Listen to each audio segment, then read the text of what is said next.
Guruve Gaur Chanjaya Radhikaya Tadale Krishnaya Krishna Bhaktaya Tad Bhaktaya Namo Namaha Pancha Kalpa Trubhyascha Kripa Sindhuvevacha Patitanam Pavanebhyo Vaishnavebhyo Namo Namaha Jaya Shri Krishna Chaitanya Prabhu Nityananda Shri Advaita Gadadhara Shivasari Gaur Bhaktavinda Hare Krishna, Krishna Krishna, Hare Hare, Hare Rama, Rama Rama, Hare Hare. My Dandavat Pranam devotees. So, I am kind of doing a follow-up from a subject matter that I did not cover the other day, just because I felt that there was a Dandavat Satan Siddha Prabhu, Jai. So just because I felt that there was a sort of big gap in mood between one subject and another, I'm trying to, in earnest, answer the questions that are sent to me. At the same time, obviously, different devotees have different questions with different moods and different aspirations for understanding particular things. So, I've always tried to be attentive to answering the question, and I mentioned, I think, on some occasions that I preferred answering questions that dealt more directly with our Siddhant for my own edification and subject matters directly related to Radha and Krishna. But at the same time, I completely understand, and our Acharyas have often commented on pragmatic issues, and especially issues that deal with certain social dynamics and social current events. And that's also for the purpose of ultimately bhakti, because in the Srimad Bhagavatam, in the Chatur Shloka, it is mentioned, Ritayatam Artha Pratyeta Na Pratyeta Chatmani Tadvyaratmano Mayam, that if you see anything that doesn't have relation to bhakti, you should know it to be Atmamaya. So, Reteratam Yat Pradeta Na Pradeta Chatmani Tadvyaratmano Mayam. So, we can see that everything has relation to Bhagavan, and sometimes pointing out things that are operating contrary to the nature of being related to Bhagavan is also part of Vaishnav duty. So, because Bhakti is based on Saranagati, and Saranagati is based on Anukulyasya Sankalpa, Pratikulyasya Vivardhanam. So it means accepting what is favorable and rejecting what is unfavorable. So in order to do that, sometimes we have to take a look at the social environment and see that there are some things which are favorable or unfavorable, both for our acceptance and avoidance, but also so that we're in tune with the flow, especially in the Kali Yuga. There are many things which arise out of the nature of it being Kali Yuga, and sometimes those things may appear to be benign or innocent, but they're in fact very pratikul, means unfavorable to bhakti. So I spoke about social engineering, and I wanted to kind of describe what social engineering is, so that devotees, and I'm sure there are many devotees who are completely well aware of what social engineering is and so forth. So in that case, I'd be preaching to the choir. In the case where other devotees may not be as steeped in understanding how social engineering works, then it may be helpful. The other subject matter, which I hope to get to, I'm not positive I'll get to it, and if not, then again I'll have to do a continuum, is about sectarianism in the Vaishnav Mandal. This came from a question that came in yesterday, actually. So if I get time, I'll actually get to that, and I'll try to deal first with the topic that I didn't do on the last question and answer session, which is about social engineering. So essentially, social engineering is the dynamic in which there is an attempt to, and I say attempt because it's not always something that's successful, because it's not something that's absolute. In fact, the whole basis of social engineering operates in the plane of relativity. And what I mean by that is the very basis of social engineering is to relativize things, to create a space in which those who are relatively in a better position of wealth and influence and power can control the dynamics of masses of people. That's essentially what social engineering is about. Now, there may be other applications of social engineering, like to socially engineer people to adopt and adapt and adjust to a certain stream of thought or certain eventuality about how things will operate in that particular country.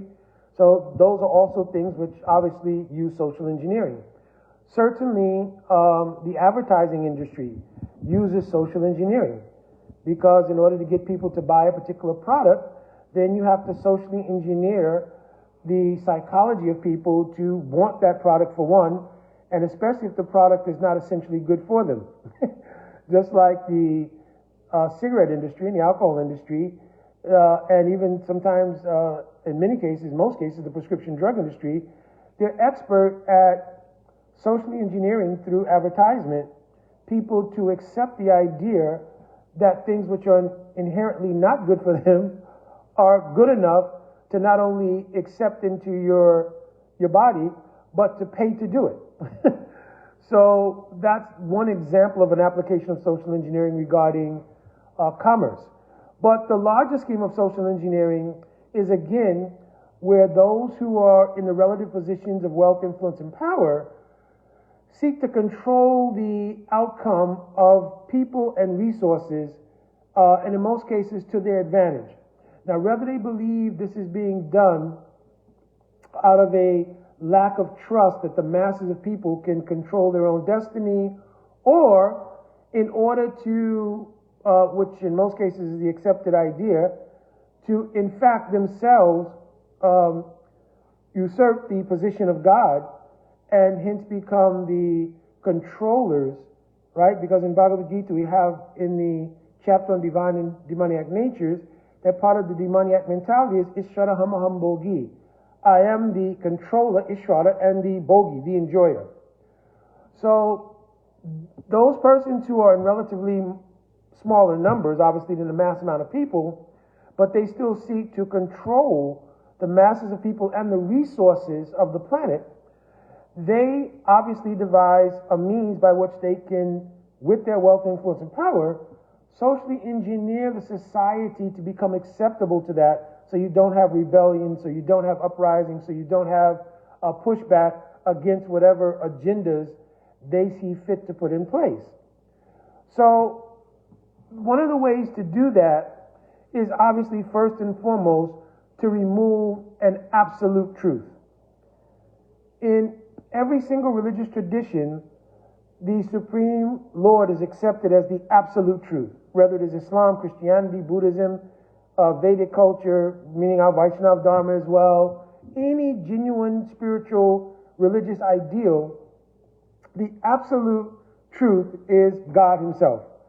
Varying degrees of realizations about God, but still God is the absolute truth. And because God is the absolute truth, it implies that God is the absolute standard. So absolute truth here doesn't just mean the absolute philosophical truth. It means the absolute standard.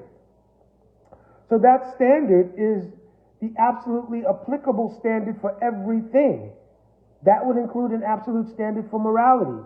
That would include an absolute standard for how people should deal with each other. That includes an absolute standard in what is right and what is wrong.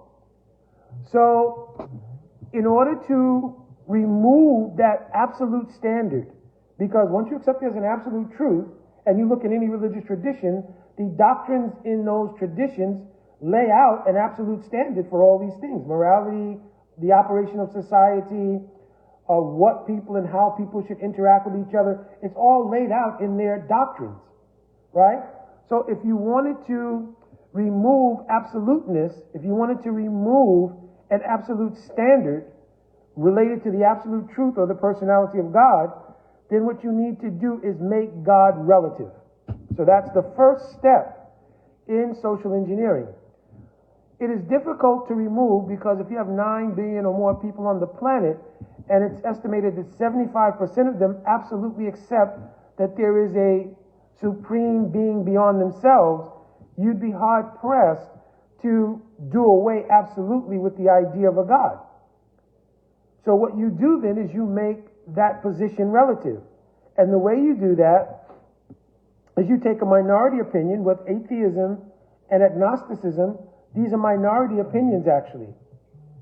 And these minority opinions, they are put forward as equally valid opinions as the absolute truth. So right away, what you get is you get a relativization of absolute truth to accommodate the minority opinion.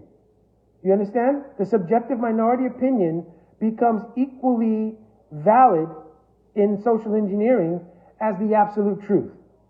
And what that does is axiomatically make the absolute truth, at least in function, relative. You cannot make the absolute truth not the absolute truth. That's the meaning of absolute. But what you can do is make its function relative. And that's what exactly happens in social engineering.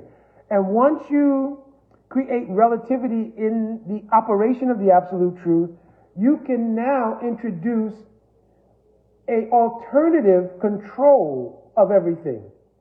Because if everybody's being controlled by an absolute truth with its doctrine of absolute truth and absolute operational functions, then everybody who accepts divinity will operate accordingly, even if it's differences in religious traditions. For instance, in Islam, they're going to operate according to the Quran and the Hadith.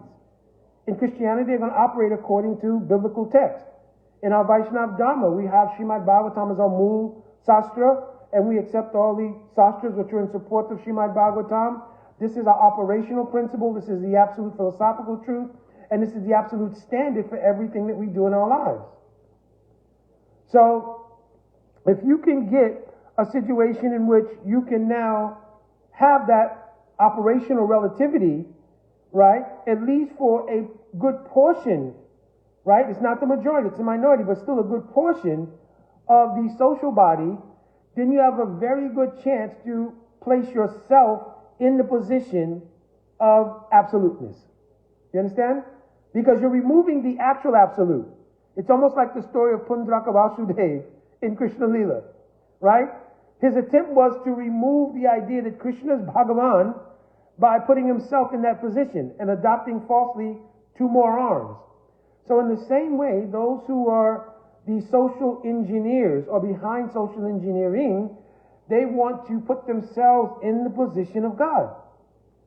Now, if they can control the resources, then it gives them a platform under which to execute that. What do I mean by that?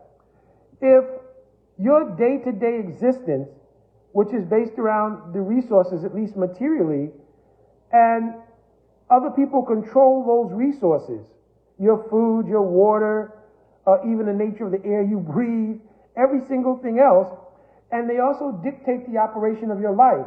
In order to live, you'll have to do work like this for so many years, and then after so many years, we'll grant you the ability to retire. All of that is social engineering. So it's not also automatically that all social engineering is just bad, because these things do have to be done, and in Vedic Shastra as well. Bhagavad Gita is clearly mentioned that we have the right to execute our particular duties according to Varna and Ashram Dharma.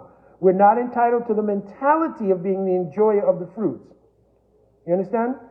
Here it says you're not entitled to be the position of the enjoyer, because that position exclusively belongs to Krishna. You understand? Krishna says in Bhagavad Gita, what is it? That I am the enjoyer. Right? I'm not thinking of the verse offhand, but I am the enjoyer. Right? So if we try to put ourselves in that position, though we have a right to do our duty, Krishna is telling Arjuna, you're not entitled to be in the position of the enjoyer. It doesn't mean you're not entitled to exist in your material dealings within Varnashram Dharma, but Varnashram Dharma is also meant in order to worship Bhagavan. When Ramananda Roy was asked by Mahaprabhu to give his opinion according to Shastra of what is the ultimate goal of life, he told Varnashrama Charavata Purushena Parampumam that the purpose of Varnashram Dharma is to worship Lord Vishnu. You understand? Of course, Mahaprabhu told Eho Bhai Age Karar, because Mahaprabhu wanted to hear what is pure bhakti, unadulterated by self-interest. But Ramananda Rai started, yes, Varnashrama Charavata Purushena Purampama. Vishnu Rajyate Panta. The purpose is, Vishnu Rajyate means to worship Lord Vishnu. So this is the purpose of our social dynamics and our operational function in the material world. It's still geared towards serving in Varnashram Dharma for the pleasure of Lord Vishnu. But when you remove the objective of the social function, which is Vishnu Rajyate Pant, the path of worshiping Lord Vishnu, then what you do is those who are socially engineering, I should say, they put themselves in that position and essentially are saying your duties that you're carrying out in the functions in different categories of life is really meant for our pleasure. You understand? This is back to the verse, Ishwaraham aham bhogi, that I am the controller and I am the enjoyer. You understand? So the way social engineering also works is the basis is to create relativity. But then on the basis of that relativity, to introduce ideas that are extreme minority ideals. And what I mean by that is you take the extreme minority in any given circumstances and you elevate it to equality with the majority experience. So let me give an example of that. And when I'm saying this, I'm not speaking to this issue directly. I'm speaking to how social engineering uses the issue in order to accomplish its goals.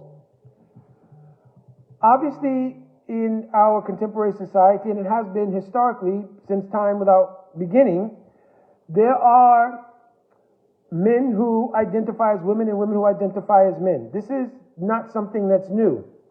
This is a subjective karmic experience. In the karmic experience, that experience is both external and subtle, meaning you have a gross body and a subtle body, antakaran it's called, of the mind, intelligence, and false egoism. In the false egoism, there is an abhiman. An abhiman means a self-conception. That self-conception is born from kamana, daivana, natrena, janto, deopapatye. Third canto of Bhagavatam says, as a result of your aspirations and activities in a previous life, a particular karmic portfolio is set for you in the next life. So if in a previous life, a person's activities and aspirations culminated in a subjective experience that's different from the objective experience they have, in other words, their subtle subjective experience of themselves, their abhiman, is different from the external body they have, that's something that's existed since time immemorial. That's not something that's new. You understand? Now, still, by statistics, that is probably 1% of the entire population. But if you want to socially engineer control of the mindset of people, you can take that extreme minority issue and you can raise it to a level where it will be equalized with the majority experience. You understand? So in other words, you would then try to institute law, institute policy that would say the subjective experience of this person, let's say the person's experiencing, I'm a female but I identify as a male. Well, will it set policy that will make the majority of people also accept that very minority subjective and objective experience as their own experience? In other words, if you encounter that person, then policy may say you need to adjust your language in terms of the use of pronouns, etc., to make that experience your own experience. Now, obviously, everyone has a subjective and objective experience. It's not only the person who has the experience, let's say, of being a female objectively, but subjectively feeling like a male. That's their experience, but also everybody has an experience. So if I have the objective experience of being both male by my antakaran, by my self-conception, right, and also by my objective presentation, I would have to say my experience is invalid because when I see you, I see that your objective presentation is female. But you're asking me to negate that experience in lieu of your subjective experience of yourself. And that's what's kind of happened especially now in Kali Yuga. So, and also then what you do in social engineering is you put a metric related to human value on that whole ideal. So what I mean by that is you then say, because this is a minority arrangement or minority situation, it will axiomatically or automatically be classified as a victim class. You understand? So then in our human experience, we want empathy with those who are in victim status. Any kind of minority who's in a minority position, especially if there's a history of victimization of that minority, then they should be entitled naturally to a victim status. And in that victim status, if you don't accept wholesale their experience, their subjective experience, then automatically you'll be labeled, in this particular case, would be homophobic or hatred.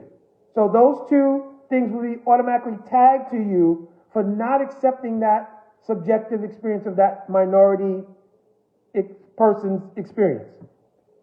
Right? So let me rephrase it because I don't want it to be confusing. So if this person who's having their subjective experience, though they might be in the minority, social engineering again wants to create relativity, and one way to do that is to take minority ideals and raise them to an equal level with the majority ideal. You understand? And the way to do that is to artificially create a metric by which the refusal to accept that or to question it is axiomatically a phobia or hatred of that particular thing, whatever it is, race, gender, whatever it might be. It's axiomatically tagged with phobia or hatred. So in this way, a sort of artificial moral high ground is now created. That if you don't agree with how we've arranged through socially engineered policy, how this should work, you're phobic or you're situated in hatred, therefore you have a morally inferior position. Even if that position is based on your spiritual absolute truth. You understand? So it even attacks the absolute truth via this channel. Because it says you're not entitled even to an absolute perspective based on your spiritual connection. You're not entitled to that. So then we will tell you what is the absolute moral standard. That is essentially usurping the position of God. So that's what social engineering at its core is all about. Replacing God with those who are they're also a minority. You have to remember, those who are in the positions of wealth and influence and power, they're a minority still. Because that's how they have more wealth, influence, and power than others. Right? Because it's channeled in a pyramidal structure where as it goes up and up, those who are in those particular social strata become more and more narrow. It's fewer people who are in the positions of wealth and power and influence. So they want to be able to essentially take that position of God, and the way to do that, again, as I've been describing, is to elevate subjective and minority ideals to make them equal to majority or absolute ideals. Therefore, you relativize the absolute truth. You understand? And when you're successful at doing that, you also become successful at control of the social fabric. Because if, let's say, the majority of people have the objective experience that the female, who subjectively identifies as female, but objectively has the body, means the external body is female, and people see that, but you tell people, no, actually, that person is actually male, because they feel like a male. You're essentially telling people to bypass their whole experience and accept what you're saying. Does that not put you under the control of the persons who are instituting that policy? Your experience is not real. Essentially, dismiss your experience. What we're telling you is what's real. Another example would be the ideal around life, right?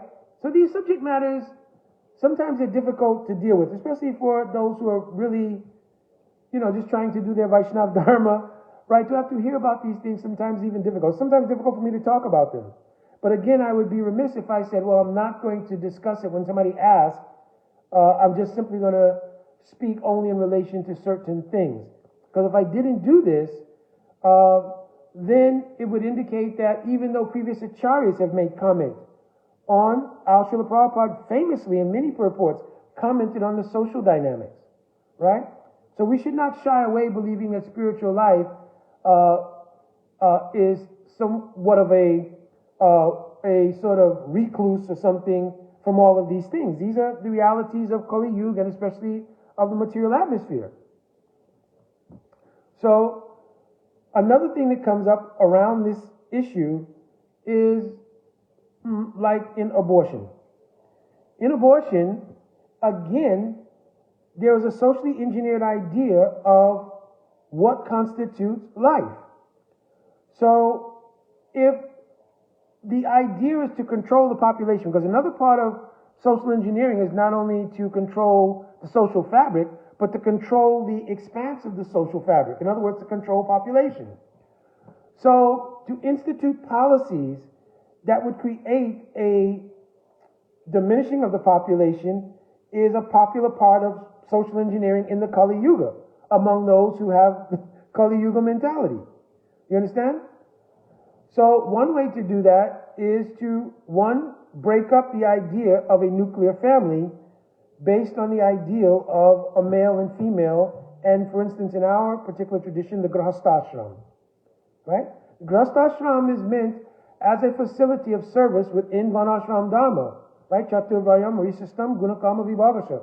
Krishna himself created this Varnashram Dharma, Daivi Varnashram, because remember I already spoke the verse earlier, Varnashram is meant for the worship of Lord Vishnu, right? So worshiping through the particular category and particular course of occupation you have, that is actually the entrance through Varnashram Dharma into bhakti for people in their particular levels of consciousness. So Krishna himself created this system, right? But what they're saying is, let's break up that system. So for instance, the Grahastha Ashram, which would be composed of a man and woman coming together. One of the essential features in the Grahastha Ashram is the ability to facilitate a channel through which souls can enter the world to carry out their karma and come to the point of executing bhakti. It is also a channel for the reception of those who were previously on the path of bhakti and now need to do a continuum. So the Grahastha Ashram is the perfect facility for creating a portal for that to happen. But if you break the nuclear family, if you create a situation in which you keep the idea of sex life but not tied to procreation, what happens is that Krishna told in Bhagavad Gita, Dhamma Virudeshu Kamosmi Bhata Shabha. I am that sex life which is not contrary to religious principles. So when you create another dynamic of sex life, it is virud. Virud means it is opposite to the principle of God. So again, the attack is really on God and the relativization of the position of God. We say no, that a nuclear family is not what is described that makes the basis of Grahastashram in our culture. In other cultures have different names, right? But that's not the basis. The basis of a family is whatever you make it according to your subjective experience. You understand? So what it does, again, is it takes away a particular operational principle in life that's meant also for the service of God and turns it into your subjective self-interest. And we will make policy that makes your self-interest, again, which is normally a minority arrangement, we will make that and defend that and make that part of, through policy and everything else, make that equated with the majority arrangement, the majority perspective. So what that does is, the more, let's say, the more you, if you had a glass of juice and you started to add water and then more water and then more water and then more water, the more the volume of water increases, the more diluted the actual juice in the glass becomes. So the more you raise the relative conceptions, then at least in function, the more diluted the absolute conception becomes. So there's a constant stream through social engineering to continue to elevate and create volume. But the volume is not actual volume, it's perceived volume through social engineering. Like you continually put out in the public view the issue that you want to elevate, like abortion, right? That's what we're talking about. So you want to elevate that issue, you continuously put it out in the public. But you socially engineer it because, again, you need to maintain, because intrinsically people have a moral fabric. So you need to arrange that there's a constant attack on the moral fabric that is based out of spirituality and create a moral fabric that's based in the subjectivity and relativity that you want to socially engineer. So here's the example. So we accept that the process of birth is giving life. That's what's happening. Life is actually given by God, but you're facilitating the transfer of that life from one man to the woman. That life goes through its development period in the womb of a mother, etc., etc. Now, when you start to describe abortion, you don't describe it as an interference or an aborting of the life process, but you couch it in things which would be morally taking a superior position. Like, if you challenge the right of women, right? So you say women's rights. You don't define it clearly. It's loosely related to abortion when it's presented. The actual underlying thing is abortion, but you present it as women's rights, or women's health care, or a woman's right to choose. So if you notice, there's very subtle things going on in the social engineering. One is, each case that you mention, women's rights, women's health care, and a woman's right to choose, the participating partner, the man, is absent in that discussion. You understand? So unless everybody's being born by immaculate conception, is not men part of the creation of life? And if they are part of the creation of life, it would seem that there would be an input on the outcome of life. If you're part of the creation of that life, it would seem there's a significant role to play in the development of the life you facilitated.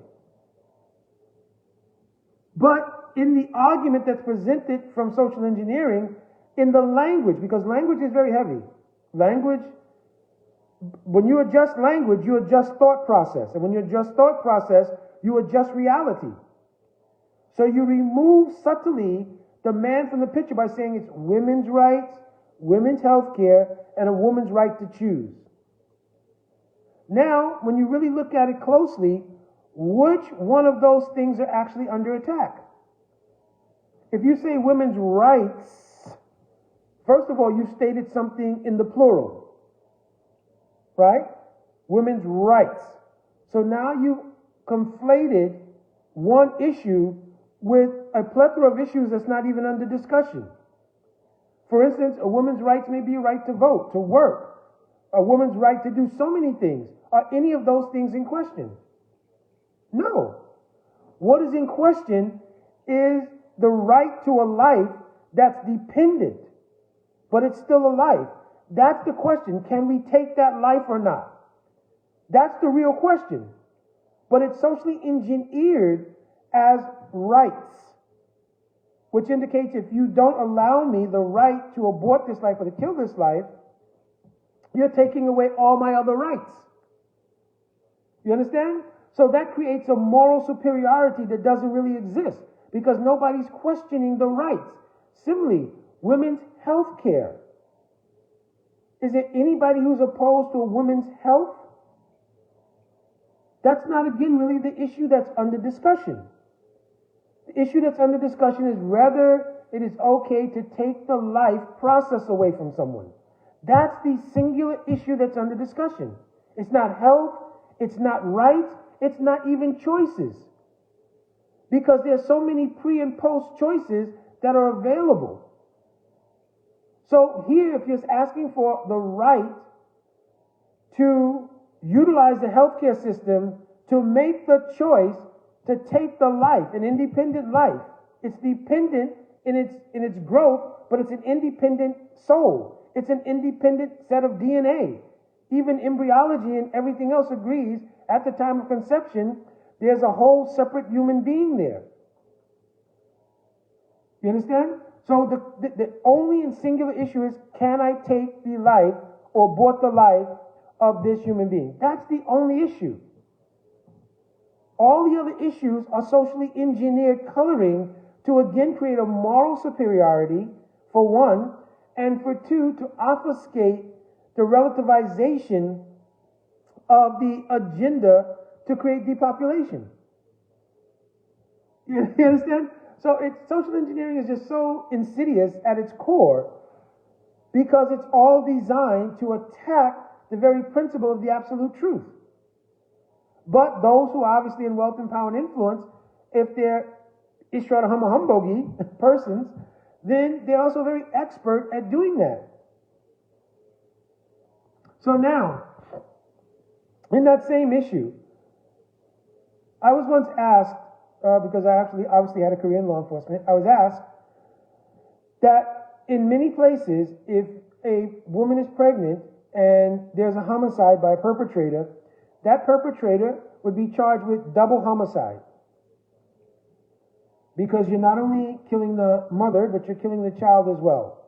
Whatever circumstance, whether it's a robbery or domestic issue, whatever it might be, or even another female killing another female, whatever it might be, that's the charge is a double homicide in most places, right? Now, the question would be, sometimes a woman may be pregnant, but she's not showing yet. It may be very early in the pregnancy, and you can't tell the woman's pregnant. So from a legal standpoint, would the defense have an opportunity to say, well, my client had no knowledge she was pregnant? And because in legal terms, you need what's called mens rea, or criminal intent, in order to commit a crime, how could I have mens rea, or criminal intent, to kill the child if I did not know that the woman was pregnant at the time? Believe it or not, in law, there's a clause for that. It says the perpetrator knew or should have known.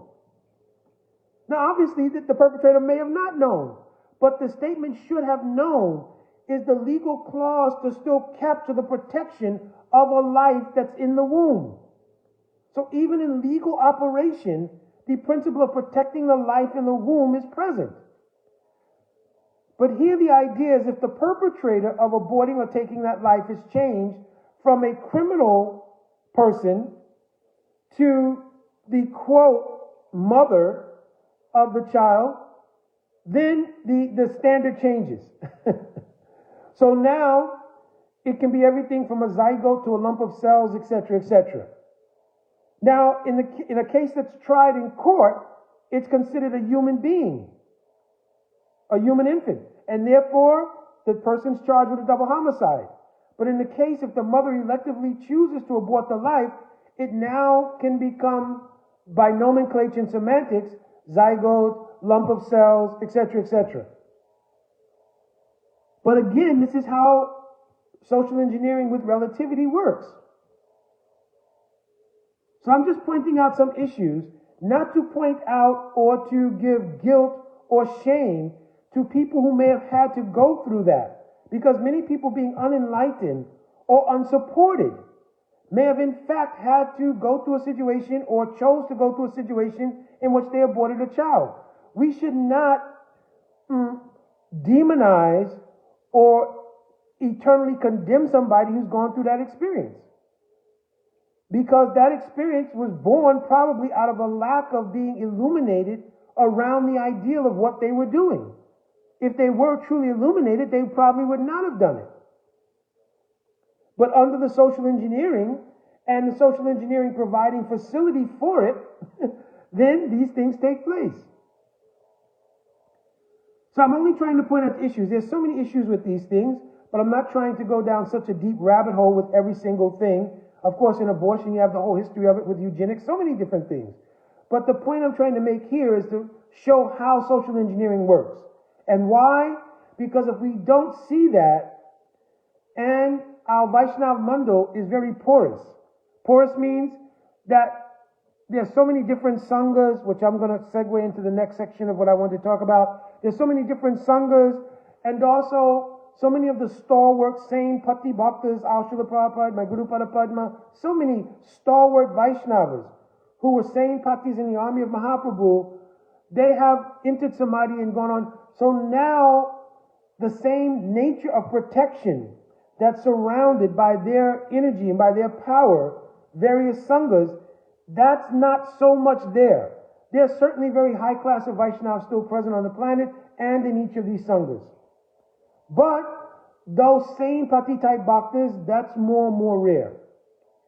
So what happens is that therefore, and this is natural in the unfoldment of Kali Yuga, therefore the insulation of the Vaishnava Mandal becomes more porous. And many of these socially engineered things are able to seep in. So you can hear devotees take positions related to some of these things in a way that you may not expect if they were following the absolute standard of Srimad Bhagavatam, our tradition, etc., etc.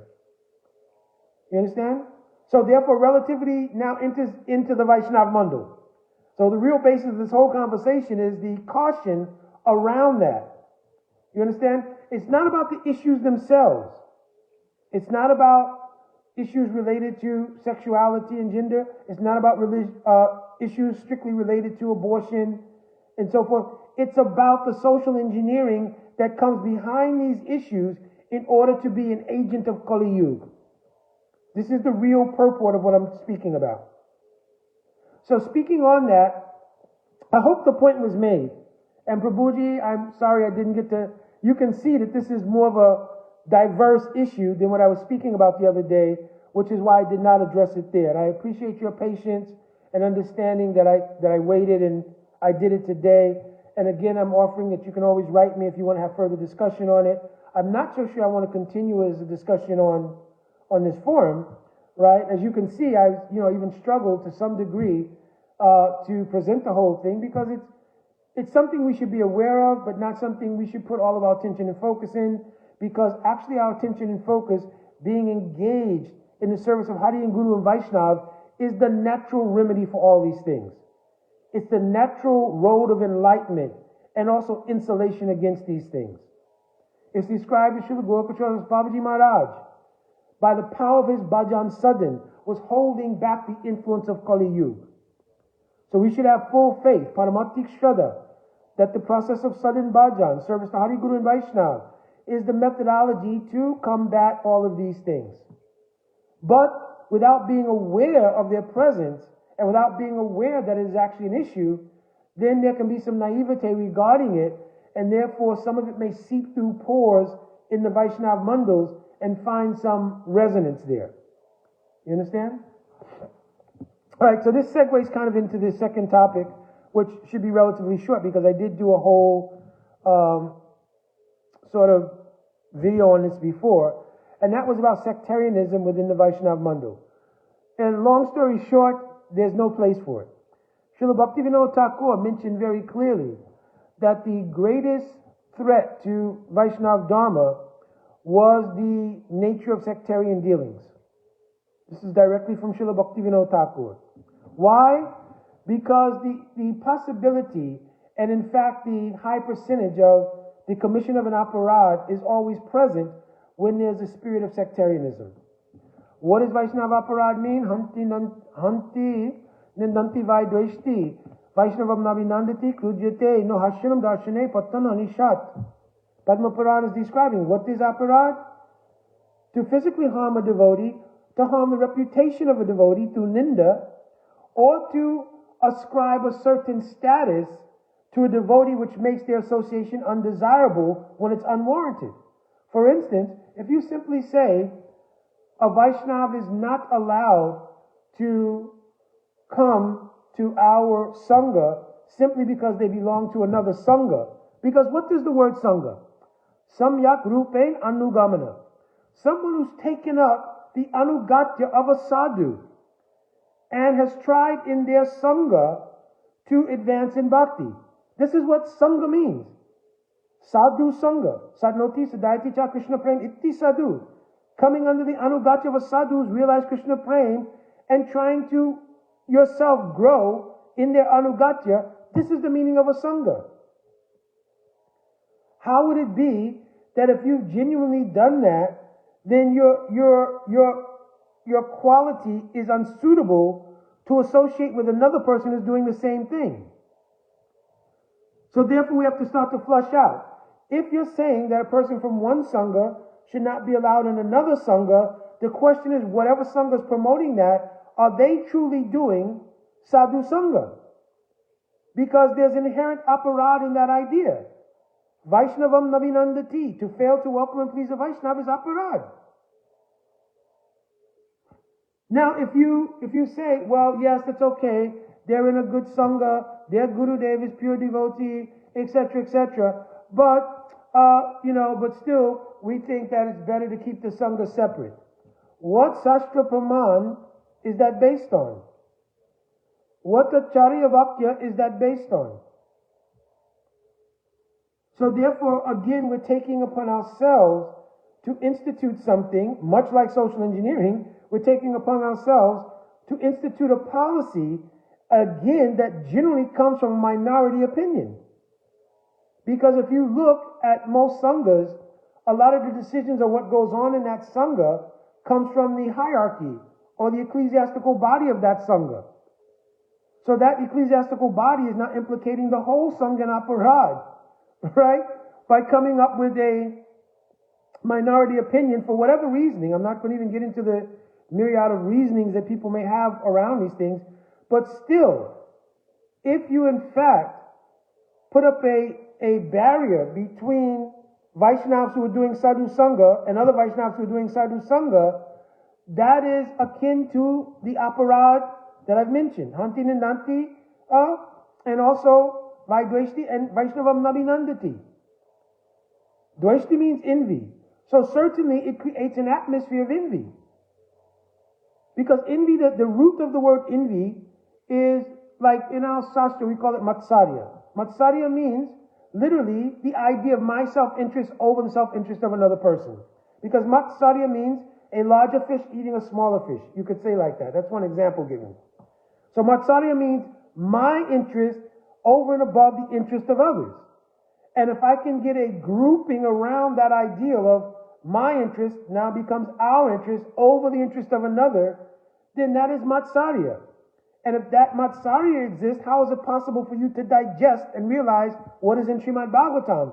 Because it's clearly mentioned there, Dhamma Prochita Kaitavatra, Paramoni Matsaranam Satam.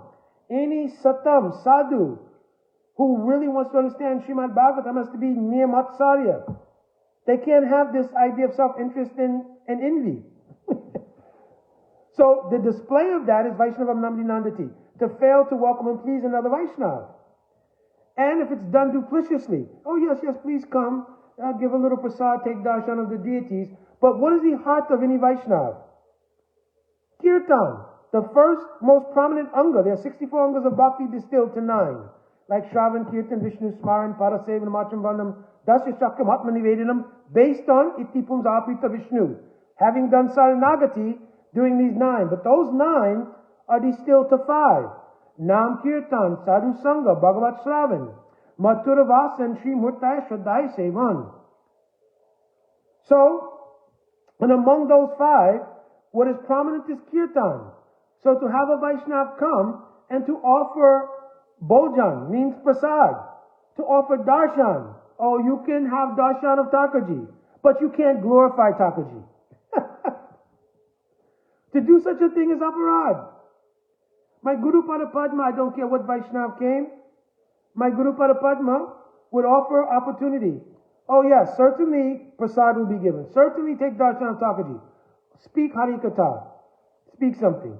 If something was incorrect, apasiddhantic, something was opposed to the principles of our Bhakti Vinod Dhara, any Gurudev would correct it in front of that person. In a very sweet way, but would correct it. For that person's edification, for the education and edification of all those who are hearing. But he never committed the aparad.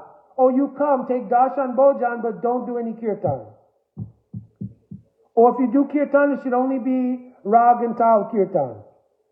A Vaishnava, when they do kirtan, real kirtan is called Savat Bhavena Kirtan. It is a kirtan born from the bhav of that Vaishnava. It manifests in the essence of Nam.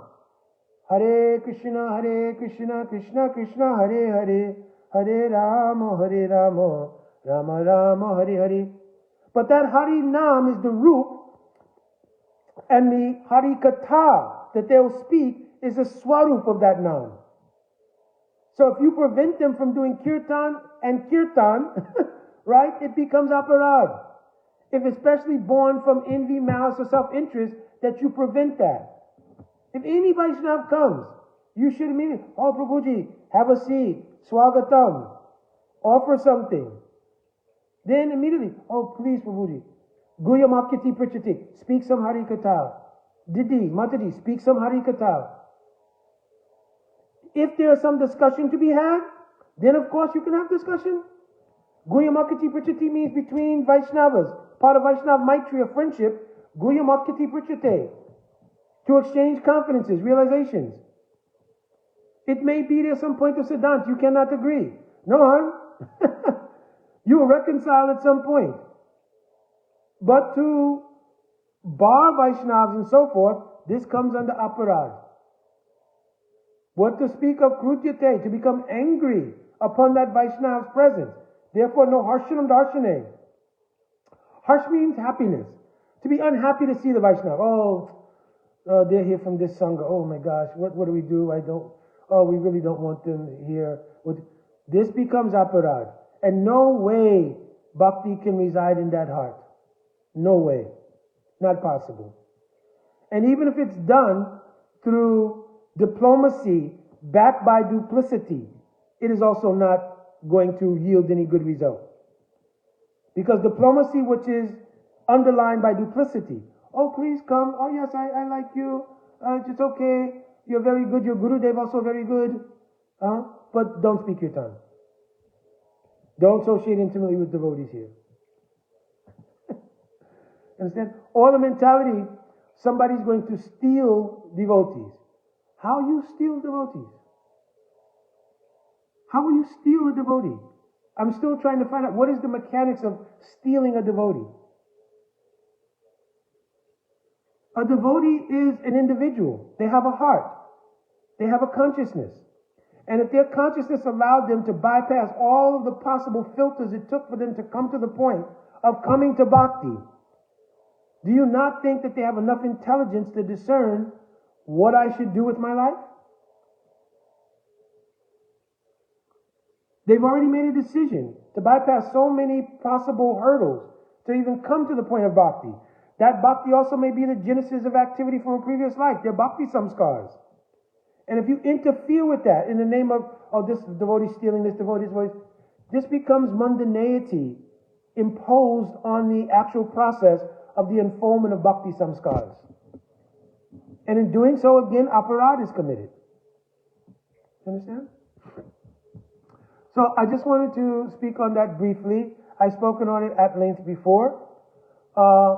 And, some people, they may think, no, it's not really aparad. They're institutional, practical considerations.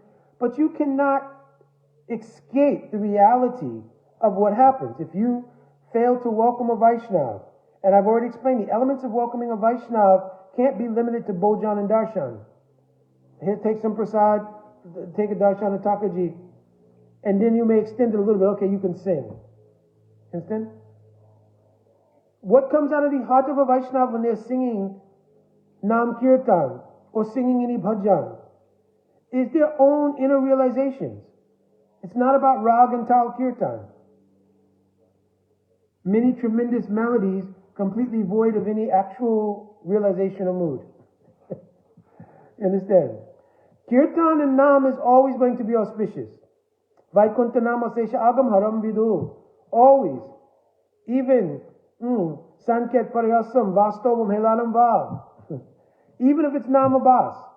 If it's done as related to something else, like in the case of Ajamil and his son Narayan. If it is Parihas, jokingly, Stobam, even if it's done inadvertently, syllables reversed and everything, or Helanam, with neglect even. Still, Vaikuntana, Masesha Agam Haram Vidu. It is so powerful. But what is its greatest power of this Namabas? That it gives the Sukriti file, means the fruit of Sukriti, to meet the sadhu. And then coming under the Anugati of a sadhu, then that name, that Namabas can bear fruit and eventually become Sudanam. You understand? If you prevent the exchanges arranged by Bhakti Shakti for Vaishnavas to interact in the name of institutional dynamics, then it is an aparad and there's no possibility for the persons who are engaged in such activities to really get genuine realizations in bhakti. Not possible. That's actually the very first verse in the Tin Aparad says, how is it possible? Ita kyantim, ita katam, sahate vigraham. In Padma Purana it's discussed.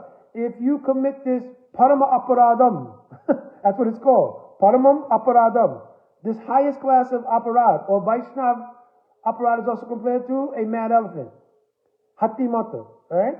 So, it's saying here, kyatim, vinatote kyatim. Vinatote kyatim means a person whose heart and soul is the glorification of Bhagavan. And they're widely glorifying Bhagavan all over the world. But, you see fit to somehow or another commit one of those 6 aparads that I mentioned. Then oo means an expression like pain. So it's saying sahate. How is it possible, vigraham, for the vigraha of Bhagavan to tolerate that? How is it possible? You understand? So the pain of that aparad actually goes to Bhagavan. How you get bhakti? Bhakti means bhakti shakti. Bhakti shakti emanates from Srimati Radharani. That's why aparad is called apagata radha iti aparada. Going opposite to Radhika. She's the personification of Aradhana, or love and worship for Krishna. To offend those who are the byproduct of bhakti shakti, her own shakti, to make them worshippers of Krishna, to somehow or another offend them. This is apagata radha. Going against Radharani, how you get Krishna's mercy. You understand? So I will end here, and hopefully both Prabhu for the social engineering and Prabhu and Didi regarding the question you asked about sectarianism. Hopefully this was somewhat helpful, and I'm praying to all devotees. Please always give me your mercy to continue serving Hari, Guru and Vaishnava. Jai Vanchaka Paturuvischa Pipasanavacha Patitanam Pavanevyo Vaishnavevyo Namo Namaha.